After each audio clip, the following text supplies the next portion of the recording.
24 तासात सोन्याच्या दरामध्ये मोठी उसळी झाली आहे। सोन्याच्या दरामध्ये पुन्हा एकदा मोठी वाढ झाल्याचं पाहायला मिळत आहे। गेल्या 24 तासांमध्ये सोन्याच्या भावात 1700 रुपयांची वाढ झाली आहे, तर 10 ग्रॅम सोन्याचा दर 1,66,000 रुपयांच्या पुढे गेलाय। त्यामुळे सोन्याचे दर पुन्हा उच्चांकाच्या दिशेने जात असल्याचं पाहायला मिळतंय। गेल्या काही दिवसांपासून जागतिक घडामोडी आणि युद्धजन्य परिस्थितीमुळे आर्थिक अनिश्चिततेमुळे सोन्याच्या दरामध्ये चढउतार सुरू आहेत।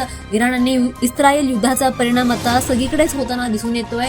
सुरक्षित गुंतवणुकीचा पर्याय म्हणून गुंतवणूकदार सुद्धा आता सोन्याकडे वळत असतानाच पाहायला मिळत आहे। सोन्यासोबतच चांदीच्या किमतीमध्ये सुद्धा मोठी वाढ झाली आहे। चांदीच्या दरामध्ये हजारो रुपयांची वाढ होऊन चांदीचा दर सुमारे 2,76,000 रुपयांच्या आसपास पोहोचल्याची माहिती आता सराफा बाजारातून मिळते। सोन्याच्या दरामध्ये झालेल्या मोठ्या वाढीमुळे आता लग्नसराई आणि गुंतवणुकीसाठी सोनं खरेदी करणाऱ्या सर्वसामान्यांच्या खिशावर मोठा आर्थिक नुकसान त्यांचं होत असतानाचं पाहायला मिळत आहे। आंतरराष्ट्रीय बाजारातील परिस्थितीनुसार येत्या काळामध्ये आता सोन्याच्या किमती आणखी चढ किंवा उतार होऊ शकतात अशी माहिती आता समोर